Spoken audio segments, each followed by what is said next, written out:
مثلاً تعلیم، صحت اور ملازمت ہر شہری کا حق ہے، مگر سرپرستی کے نظام میں شہریوں کے حقوق ختم ہو جاتے ہیں اور اس کی بجائے وہ عاجزانہ درخواست کرتے ہیں کہ ان پر مہربانی کی جائے، جس کے لیے وہ اور ان کا خاندان ہمیشہ احسان مند رہے گا۔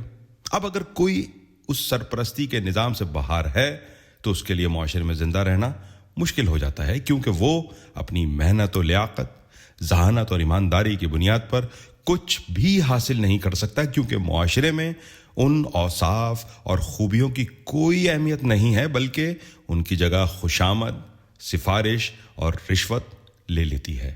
سرپرستی، اثر و رسوخ اور اختیارات کے استعمال سے اہل اقتدار اور عوام میں فاصلے بڑھ جاتے ہیں۔ اسی لیے ہمارے ہاں وی آئی پی اور وی آئی پی کے ذریعے اہم لوگوں کو عوام سے جدا کیا جاتا ہے، اور ہماری روزمرہ کی زندگی میں اس فرق کو محسوس کرایا جاتا ہے، اور یہ وہ بنیادیں ہیں جو مساوات، اخوت اور آزادی کی قدروں کو، جو جمہوریت کی اہم بنیادیں ہیں، ختم کرتی ہیں اور عوام کو ذہنی طور پر کمتر اور ادنا بنا کر رکھنا چاہتی ہیں۔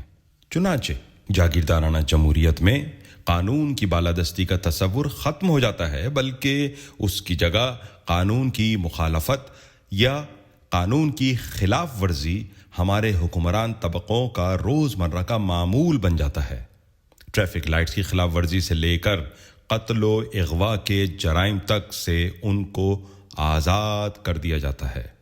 اس جاگیردارانہ جمہوریت کے دور کی ایک اہم خصوصیت یہ ہے کہ اس میں عورتوں کے خلاف جرائم کی تعداد بڑھ جاتی ہے۔ عورتوں کا اغوا، ان کی عزت لوٹنا، انہیں جسمانی تشدد کا شکار بنانا جاگیردارانہ کلچر میں عام ہو جاتا ہے۔ اس کی مثالیں ہمیں اس زمانے میں مل رہی ہیں۔ اس کی وجہ یہ ہوتی ہے کہ جب جاگیردار کے ہاتھ میں سیاسی طاقت آتی ہے تو حکومتی ادارے اس کے رحم و کرم پر ہوتے ہیں، اور ان کی مدد سے وہ نہ صرف جرائم کی سرپرستی کرتا ہے بلکہ ان حکومتی اداروں کو اپنے مقاصد کے لیے استعمال کرتا ہے۔ یہی جاگیردار جب اسمبلیوں میں ہوتے ہیں تو ان کی کوشش ہوتی ہے کہ ہر اس عمل کی مخالفت کی جائے کہ جس سے معاشرے میں ترقی اور تبدیلی ممکن ہو سکتی ہو۔ یہ جمہوری اداروں اور روایات کو اپنے مقاصد کے لیے استعمال کرتے ہیں اور ایسے قانون بناتے ہیں کہ جن کے ذریعے ان کا تسلط اور مضبوط ہو اور معاشرہ مزید پسماندہ ہوتا چلا جائے۔ چنانچہ یہی وجہ ہے کہ ہماری اسمبلیوں میں آج تک وہ قانون پاس نہیں ہوئے کہ جن کے ذریعے عوام کی حالت کو بہتر بنایا جائے اور ملک کو جدیدیت کی طرف لے جایا جائے۔ اس کے بجائے احمدیوں کو غیر مسلم قرار دے کر شریعت و حدود کے قوانین کو نافذ کر کے معاشرے کو مزید ٹکڑے ٹکڑے کر کے اسے پیچھے کی طرف دھکیل دیا ہے۔ اس کے علاوہ جاگیردارانہ کلچر میں قوت برداشت کا فقدان ہوتا ہے، جو کہ ایک اہم جمہوری روایت ہے۔ اس لیے جو بھی طاقت میں ہوتا ہے وہ حکومت کو اپنے ذاتی اقتدار کے لیے استعمال کر کے اپنے مخالفوں کو قید و بند کی اذیتیں دے کر خاموش کرانے کی کوشش کرتا ہے۔ انتقام کا جذبہ قوت برداشت پر قابو پا لیتا ہے اور اس کے ذریعے ہر مخالف کو دشمن گردانتے ہوئے اسے جبر و تشدد کے ذریعے ختم کرنا چاہتا ہے۔ اس کا نتیجہ یہ ہوتا ہے کہ جمہوریت اور جمہوری ادارے جاگیرداروں کے ہاتھوں میں ایسے مؤثر ہتھیار بن جاتے ہیں کہ جن کو استعمال کر کے وہ اپنی طاقت و اثر و رسوخ کو اور بڑھاتے ہیں اور فرسودہ روایات کو قانونی شکل دے کر انہیں نافذ کرتے ہیں۔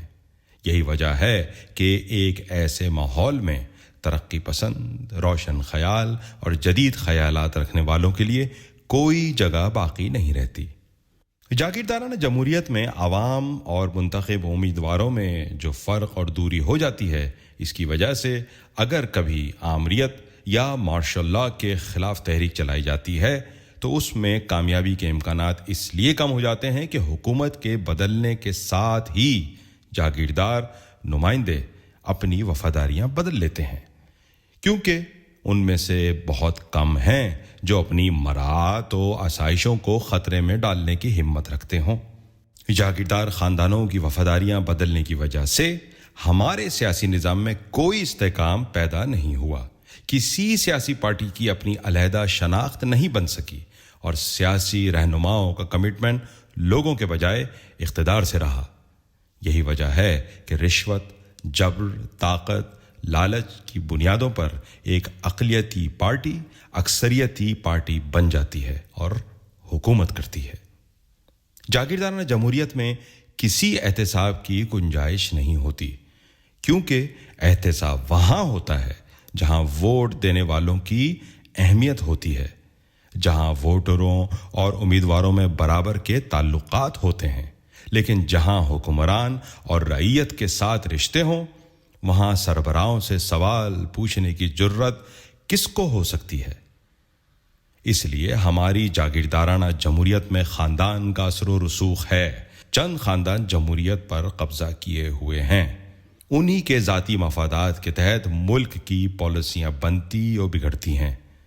اس لیے جب بھی زرعی انکم ٹیکس کا سوال آتا ہے تو اہل اقتدار اور حزب اختلاف سب اس کی مخالفت میں ایک ہو جاتے ہیں۔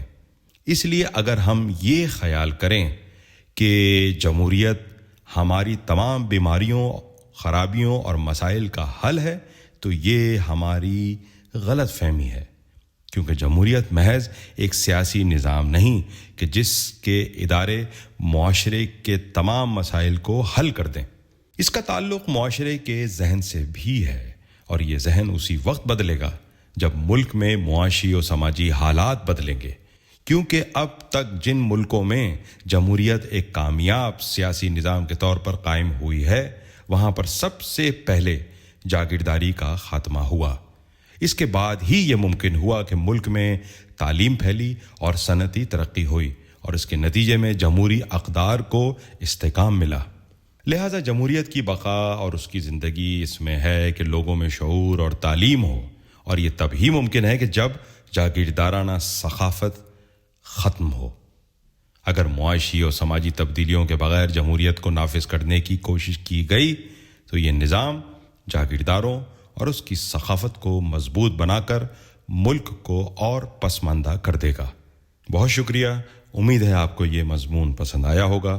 دوبارہ حاضر ہوں گے ایک نئے مضمون کے ساتھ۔ اس مضمون کو اگر آپ نے سنا ہے اور آپ کے ذہن میں کوئی سوالات ہیں تو ضرور لکھ کے بھیجیے، کمنٹ باکس میں لکھیے۔ اگر آپ کچھ پوچھنا چاہتے ہیں ڈاکٹر مبارک علی سے، یہ بھی بتائیے کہ آپ کس موضوع پہ سب سے زیادہ مضامین سننا چاہتے ہیں۔